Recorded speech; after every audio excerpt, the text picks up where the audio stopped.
As for the polytheists, 22 of them were killed, but some versions speak of 37. After all, Allah knows best. Ibn Hisham 2:122-129, Fathul Bari 7:351. On Saturday night, the 8th of Shawwal, and after their return from Uhud, the Muslims spent that night in an emergency case, though they were deadbeat, extremely exhausted. They stayed on the alert and spent that night guarding the outlets and inlets of Medina. They were especially busy guarding their general, leader, the Messenger of Allah, PBUH, for fear that some suspects could commit an unexpected folly. Hamra al-Assad invasion. The Messenger of Allah, PBUH, on his part, spent the night pondering over the situation.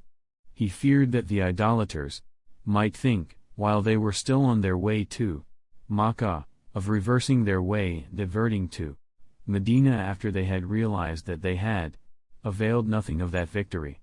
They might regret it and decide to invade Medina as compensation. Therefore the Messenger of Allah, PBUH, was determined to go out in pursuit of the Meccan army.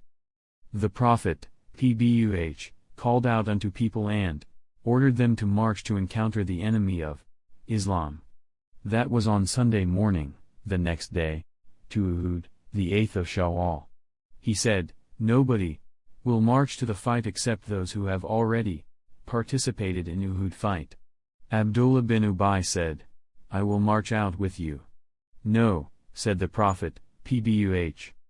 Whilst the Muslims were suffering a lot from painful pains and deep anxiety, they responded to his call positively. Jabir bin Abdullah implored the Prophet, PBUH, to allow him to join them in that fresh invasion on account that he always had a liking to witness all the battles that the Prophet, PBUH, was involved in. He had not participated in Uhud, because his father asked him to stay in Medina with his sisters, and he was granted his wish. The Muslims marched out until they reached a place called Hamra al-Assad, about 8 miles from Medina. He encamped there.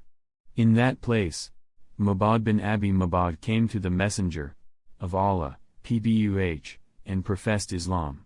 Some people said that he remained an idolater. He simply desired to give the Messenger some advice out of abidance by a covenant between Kuza, his tribe, and Bani Hashim. He said, "O Muhammad, PBUH, by Allah, we feel great sorrow for what had happened to you and to your companions. We really hope you will not suffer again." So, the Messenger of Allah, PBUH, suggested that he overtake Abu Sufyan and discourage him from pursuing his evil intentions. The Messenger's fears of a possible return of the idolaters proved to be absolutely true.